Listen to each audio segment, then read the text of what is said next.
দাঁড়িয়ে আল্লাহ তাআলা আমাদেরকে যে জিম্মাদারি পালন করার মহা সুযোগ, বাংলাদেশকে দ্বিতীয়বারের মতো মুক্তিযোদ্ধার সন্তানদের রক্তের বিনিময়ে স্বাধীন করে যে সুযোগ আল্লাহ দান করেছেন, এই নিয়ামতের শুকরিয়া আদায় করার জন্য সর্বোচ্চ তৈয়ারি সবাই রাখতে হবে, রাখতে পারবেন ইনশাআল্লাহ। আল্লাহ আমাদেরকে এই তৌফিকটা দান করুন। এটা হলো একটা বিষয় যে ইমানের গুরুত্বপূর্ণ জায়গাগুলো আমরা আমাদের সন্তানরা শুনি। এই বিষয়ে যদি আমি আলোচনা করতে যাই তাহলে এর উপরেও তো আমার অনেক লম্বা সময় লেগে যাবে, তো এই পর্যন্ত যাব না। শুধু আমি এইটুকুন বললাম যে আমাদের সন্তানরা আল্লাহ রাসূল চিনে না। আর একটা বিষয় হলো মানুষকে আল্লাহ তাআলা সর্বোত্তম সূরত যেমন দান করেছেন, মানুষকেই আল্লাহ তাআলা সর্বোত্তম সিরাত দান করেছেন। আল্লাহ তাআলা মানুষকে সবচেয়ে সুন্দর করে বানাইছেন। মানুষের চাইতে সুন্দর কিছু আল্লাহ বানান নাই।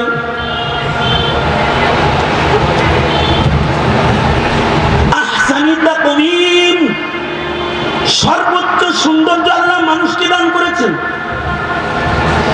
মানুষকে আল্লাহ তাআলা এমন সৌন্দর্য দান করেছেন, আল্লাহ তাআলা নিজেকে চর্ম চোখের দৃষ্টির সামনে আনবেন না, আড়াল রাখবেন, এটা আল্লাহ পাকের শান। তবে কাসেম নানতুবি রহমাতুল্লাহি আলাইহি বলেন, যদি আল্লাহ তাআলা কোনো আকৃতিতে চর্ম চোখওয়ালাদের সামনে দুনিয়াতে আসতেন, তাইলে আল্লাহ তাআলা মানুষের আকৃতিতেই মানুষের সামনে হাজির হতেন। তার মানে হলো মানুষের সূরতের সৌন্দর্য এত, এর চেয়ে পছন্দিদা সৌন্দর্য আর নাই। খালাকাল্লাহু আদামা বিয়াদিহি, আল্লাহ নিজের হাতেই সুন্দর মানুষটাকে বানিয়েছে। কিন্তু মানুষের এই সৌন্দর্য আসল সৌন্দর্য না, যদি না মানুষের মাঝে চারিত্রিক সৌন্দর্য না আসে। বুইসতু লিউতাম্মিমা মাকারিমাল আখলাক, আল্লাহর রাসূল বলেন, হে আমার উম্মতেরা, হে জাতি, আমি রাসূল তোমাদেরকে চারিত্রিক গুণাবলীর মানুষ বানাইবার জন্য আগমন করেছি। আপনার সন্তান চারিত্রিক গুণাবলী শিখবে, যাকে দিয়ে তাকে যেন চিনাইতে না পারেন, তার সিরাত যেন বলতে না পারেন। এ কারণে ইসলাম আর মুসলমানদের দুশ্মন যারা, তারা নবীর সিরাতের জায়গায় মিলাদুন নবী, জশ্নে জুলুসে ঈদে মিলাদুন নবী, মিষ্টি বিতরণ, র্যালি আর কেক হাজির করে দিয়ে আপনার সন্তানকে চারিত্রিক গুণাবলীর মানুষ হওয়ার থেকে দূরে সরানোর চক্রান্ত এতে যাচ্ছে গোটা রবিউল আউয়াল ব্যাপী, গোটা রবিউল আউয়াল ব্যাপী। যেন আপনার সন্তানের সামনে আপনার নবীর আখলাক সৌন্দর্য যেন প্রস্ফুটিত হয়ে না যায়, এই চক্রান্ত করে যাচ্ছে। আর যে উলামায়ে কেরাম নবীর সিরাত বলবে, নবীর সিরাত পড়াবে, এটা যেন পড়াইতে না পারে। সিলেবাস থেকে রাসূল সরায়া গোমাতাকে প্রবেশ করানো হয়েছে, দেবদেবী প্রবেশ করানো হয়েছে। কথা বলেন ঠিক না? ঠিক করে বলেন। ট্রান্সজেন্ডার প্রবেশ করানো হয়েছে। চারিত্রিক গুণাবলীর মানুষকে পশুর চাইতে জঘন্য বানানোর জন্য ট্রান্সজেন্ডার মতবাদ মানুষের সামনে হাজির করা হয়েছে। একদিকে আল্লাহর রাসূলের পরিচয় থেকে দূরে সরানো, আর একদিকে সিরাতে ইনসান, যেটা ইনসানের পছন্দিদা। আমি ধন্যবাদ জানাই ওই সকল বৈষম্য বিরোধী ছাত্র আন্দোলনের ছেলেদেরকে যারা এই কোনাবাড়ির মাটিতে মাহফিলের ইন্তজাম করেছে। এই কাশিমপুর কারাগারে যখন আমি ছিলাম, কারাগারের কারারক্ষীরা এখানে আসছে বয়ান শুনতে। আমি তো 6 মাস বসে ঘুমাইছি, লেট কার সোনা হারাম থা, সোজা শুয়ে থাকা আমার জন্য হারাম ছিল 6 মাস, কারণ আমার এই হাত দিয়ে পিঠ পড়তো। এখানে কারারক্ষীরা যারা আসছে ওরা জানে, আমার এক হাত থাকতো গলায় ঝুলানো, আর এক হাতে হ্যান্ডকাপ টানাটানির দাগ এখনো আছে। যন্ত্রণা নিয়ে এখানে বসে থাকতাম, আর তখন ভাবতাম আমার সবচেয়ে পড়োশি বন্ধুরা এই কোনাবাড়ি কাশিমপুর এলাকায় আমি কোনো মাহফিলে গেলে তারা আমার বয়ান শুনতে যেত। আজকে আমি এখানে বন্দি আছি, বয়ানের আওয়াজ মাইকে যায়, জেলখানায় বসে বসে কান পেতে থাকি কে বয়ান করতেছে।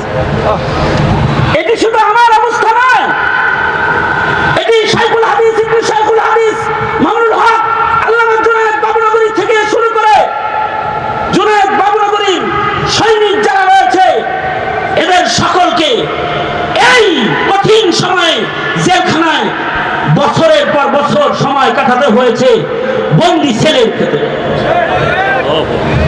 কারারক্ষীরা আমাদের সাথে কথা বলা না জায়েজ ছিল। এই জেলখানায় কত খুনি থাকে,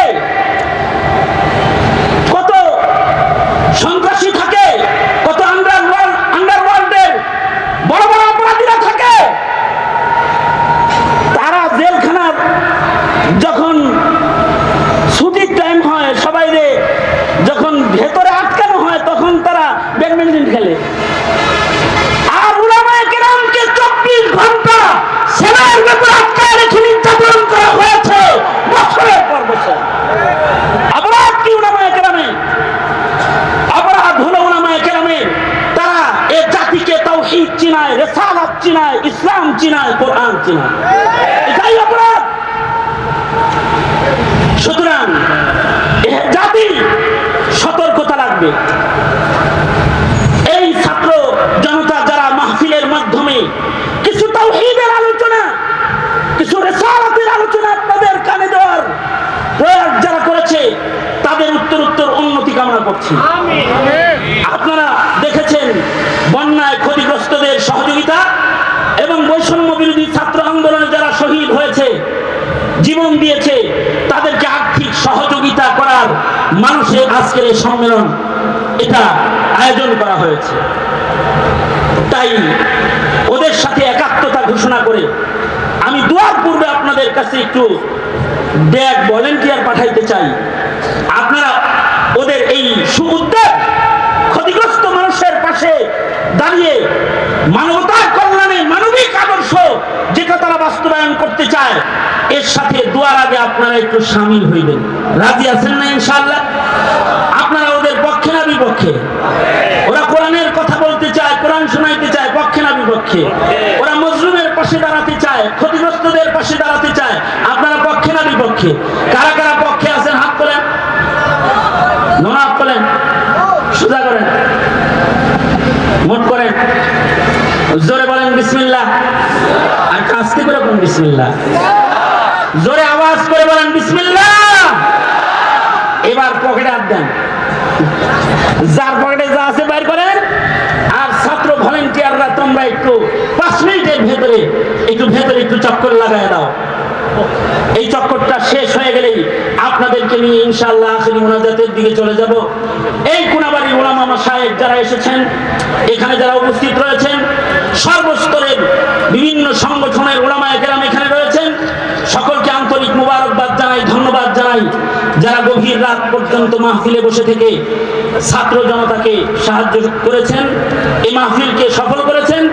এবং আপনারা যারা এই এখন উঠতেছেন কে? উঠেন না, ব্যাগটা চলতে দেন, দোয়া করে ওঠেন, একজন না এতক্ষণ রইলেন।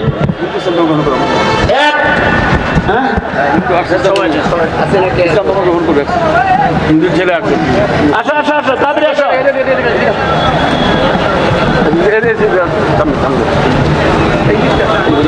সামনে আসো, মাঝখানে বসো, সামনে বসো, মনে ধরেন ভালো করে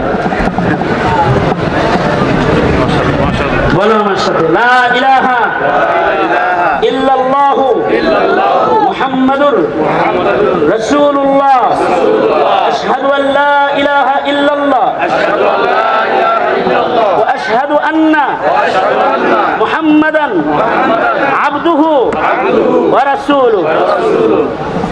সে এখন থেকে আপনাদের ভাই, কালেমা পড়ে মুসলমান হলো।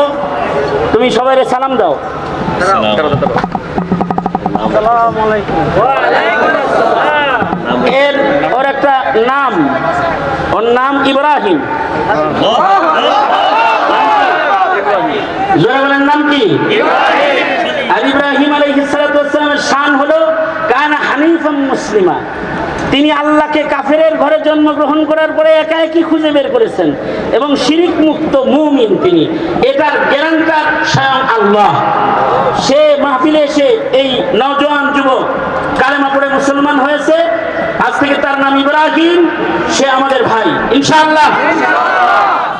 তার আইনি যে সকল কাগজপত্রগুলো রয়েছে উলামায়ে কেরাম নেতৃত্ব দিয়ে এটাকে ঠিক করে দিবেন।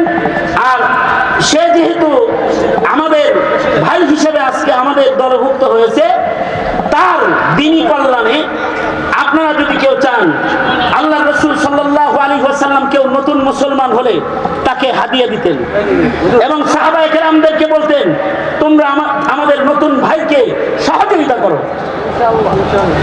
আমি যখন জেলখানায়, তখন আমার খাদেম দিছে হিন্দু, আলহামদুলিল্লাহ 2 জন মুসলমান হচ্ছে। খাদেম হিন্দু মুসলমান হয়েছে। এদের একজন বের হইতে পারে না, ফাঁসির আসামি। ও বলছে হুজুর আমার ইমানের সাথে যেন মৃত্যু হয়। আর একজন বের হয়েছে, আমি তাকে চাকরির ব্যবস্থা করে দিচ্ছি বের হওয়ার। এখনো আমার ওখানে যাতায়াত করে। আর একজন আমার সাথে হিন্দু ভাই, উনি জেল খেটেছেন। উনি বলছেন হুজুর আমার কাছে কেউ যদি আসে, তা আমি বলি আমি মুসলমান না হইলেও আমি আলিম সাহেবের দলের লোক। আমার কাছে এই কথা বলতে পারে, তাই আমি বলি যে আমি দোয়া করি আল্লাহ আপনাকে আল্লাহর দলের লোক বানায় দেখ না। আল্লাহ কবুল করুক, আমিন বলে।